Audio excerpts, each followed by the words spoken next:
നമുക്ക് വീണ്ടും നിലമ്പൂരിലേക്ക് പോകാം. നിലമ്പൂരിൽ അന്തിമ പോളിംഗ് ശതമാനം 75.27 ആണിത്.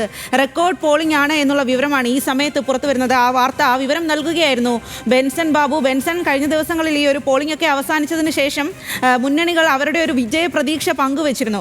LDF പറഞ്ഞത് നേരിയ ഭൂരിപക്ഷത്തിൽ വിജയം സുനിശ്ചിതമെന്നാണ്. UDF പറയുന്നത് വലിയ മൃഗീയമായിട്ടുള്ള ഭൂരിപക്ഷം ഉണ്ടാവും എന്നാണ് ആര്യാടൻ ഷൗക്കത്ത് അടക്കം പ്രതികരിച്ചത്. അപ്പോൾ ഈ റെക്കോർഡ് പോളിംഗ് രേഖപ്പെടുത്തി എന്നുള്ള ഈ വിവരം ഇപ്പോൾ പുറത്തു വരുമ്പോൾ ഏത് രീതിയിലാണ് മുന്നണികളുടെ പ്രതീക്ഷ?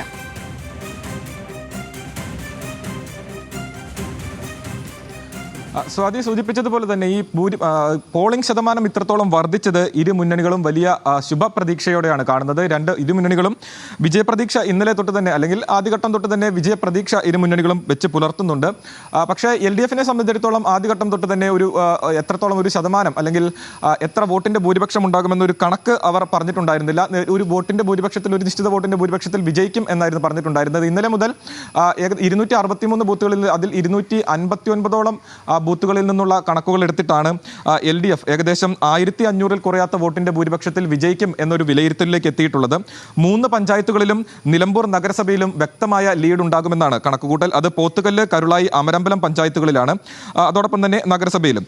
അമരമ്പലം പഞ്ചായത്ത് നമുക്കറിയാം ഒരു ആധിപത്യം, LDFന്റെ തന്നെ ഒരു ആധിപത്യമുള്ള ഒരു പഞ്ചായത്ത് തന്നെയാണ്. അവിടെ വലിയ മുന്നേറ്റം ഉണ്ടാക്കാൻ സാധിക്കുമെന്ന് തന്നെയാണ് നിലവിലെ വിലയിരുത്തൽ. അതോടൊപ്പം തന്നെ UDF സ്ഥാനാർത്ഥിയോട് കോൺഗ്രസിലെ ഒരു വിഭാഗത്തിനുള്ള എതിർപ്പ് അത് വോട്ടിൽ പ്രതിഫലിക്കുമെന്നും വിലയിരുത്തുന്നുണ്ട്. അൻവർ നേടുന്ന ഭൂരിഭാഗം വോട്ടുകളും UDF ഭാഗത്തു നിന്നും അല്ലെങ്കിൽ UDFൽ നിന്നും നഷ്ടമാകുന്ന വോട്ടുകളായിരിക്കും. LDFനെ അത് കാര്യമായി ബാധിക്കില്ല എന്നൊരു വിലയിരുത്തലുമുണ്ട്. അതോടൊപ്പം തന്നെ ചിട്ടയായ പ്രവർത്തനം, നമുക്കറിയാം തിരഞ്ഞെടുപ്പ് എടുക്കുമ്പോൾ അല്ലെങ്കിൽ തിരഞ്ഞെടുപ്പുകളിൽ LDFന്റെ പ്രവർത്തനം, CPIMന്റെ പ്രവർത്തനം അത് എത്രത്തോളം ചിട്ടയാണ്, താഴെത്തട്ട് മുതലുള്ള പ്രവർത്തനം ഏത് തരത്തിലുള്ളതാണ് എന്ന് നമ്മൾ കാലങ്ങളായി കണ്ടുവരുന്നതാണ്. അത്തരത്തിൽ ചിട്ടയായിട്ടുള്ള പ്രവർത്തനവും സംസ്ഥാന സർക്കാരിൻ്റെ 9 വർഷത്തെ വികസന പ്രവർത്തനങ്ങളും അത് വോട്ടായി പ്രതിഫലിക്കുമെന്ന് തന്നെയാണ് കണക്ക് കൂട്ടുന്നത്. അതോടൊപ്പം ഏറ്റവും പ്രധാനപ്പെട്ടത് സ്വരാജ് എന്ന സ്ഥാനാർത്ഥിക്ക് ലഭിക്കുന്ന പേഴ്സണൽ വോട്ടുകളാണ്. അദ്ദേഹത്തിനുള്ള ഒരു വ്യക്തിപ്രഭാവം, ആ വ്യക്തിപ്രഭാവം 2000-ലധികം വോട്ടുകൾ വ്യക്തിപ്രഭാവത്തിലൂടെ തന്നെ 2000 മുതൽ 5000 വോട്ടുകൾ വരെ എന്നാണ് കണക്ക് കൂട്ടുന്നത്. അത്രത്തോളം വോട്ടുകൾ വ്യക്തിപ്രഭാവത്തിലൂടെ തന്നെ നേടാൻ സാധിക്കുമെന്ന് തന്നെയാണ് ഒരു വിലയിരുത്തൽ വന്നിട്ടുള്ളത്. അത് മാത്രമല്ല 7000-ലധികം വരുന്ന യുവ വോട്ടർമാരുണ്ട്, ആദ്യ വോട്ടർമാർ, കന്നി വോട്ടർമാരുണ്ട് മണ്ഡലത്തിൽ.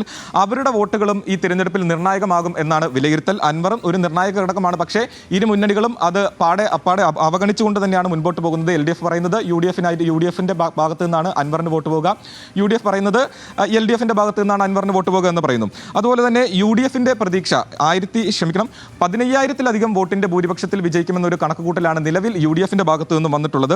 അതിൽ അവർ പറയുന്നത് അമരമ്പലം ഒഴികെയുള്ള 6 പഞ്ചായത്തുകളിലും അതോടൊപ്പം തന്നെ നഗരസഭയിലും കാര്യമായിട്ടുള്ള ലീഡ് നേടാൻ സാധിക്കുമെന്ന് പറയുന്നു. അതിൽ നഗരസഭയിൽ ഇഞ്ചോടിഞ്ച് പോരാട്ടമായിരിക്കും നടക്കുക, ഒരു ഏകദേശം ബലാബലം പോലെയായിരിക്കും ഉണ്ടാവുക. പക്ഷേ മറ്റ് 6 പഞ്ചായത്തുകളിലും കാര്യമായിട്ടുള്ള ലീഡ് നേടി 15,000-ലധികം വോട്ടിന്റെ ഭൂരിപക്ഷത്തിൽ വിജയിക്കാൻ സാധിക്കുമെന്നാണ് UDFന്റെ പ്രതീക്ഷ. അതിൽ പ്രധാനമായും അവർ പറയുന്നത് ലീഗിന്റെ ശക്തി കേന്ദ്രമായിട്ടുള്ള വഴിക്കടവ്, മുത്തേടം പഞ്ചായത്തുകൾ, കോൺഗ്രസ് ആധിപത്യമുള്ള ചുങ്കത്തറ പഞ്ചായത്ത്, ഇവിടെയെല്ലാം തന്നെ വ്യക്തമായിട്ടുള്ള ലീഡ്, അതായത് നല്ല ഭൂരിപക്ഷം ഈ മേഖലയിൽ ഉണ്ടാക്കിയെടുക്കാൻ സാധിക്കുമെന്ന് തന്നെയാണ് UDFന്റെ പ്രതീക്ഷ. അതോടൊപ്പം തന്നെ അവർ പറയുന്നു അൻവർ നേടുന്ന വോട്ടുകൾ UDFനെ കാര്യമായി ബാധിക്കില്ല എന്ന വിലയിരുത്തലുമുണ്ട്.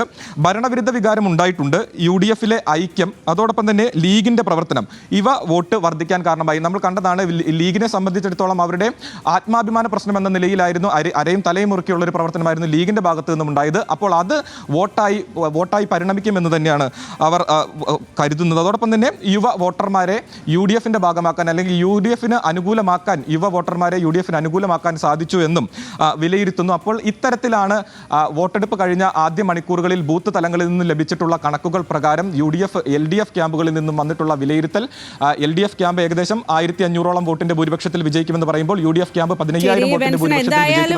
നമുക്ക് 2 ദിവസം കൂടി കാത്തിരിക്കാം എന്താകും റിസൾട്ട് എന്നുള്ളത്. നിലമ്പൂരിലെ അന്തിമ പോളിംഗ് ശതമാനം 75.27 എന്നുള്ള വിവരമാണ്. മികച്ച പോളിംഗ് തന്നെയാണ് നിലമ്പൂരിൽ രേഖപ്പെടുത്തിയിരിക്കുന്നത്. ഇനി അതിനനുസരിച്ചാകും മുന്നണികളുടെ കണക്കുകൂട്ടൽ. എല്ലാവരും വലിയ തരത്തിലുള്ള വിജയ പ്രതീക്ഷയിൽ തന്നെയാണ്. ആ വിവരങ്ങളാണ് ബെൻസൺ ബാബു നൽകിയത്.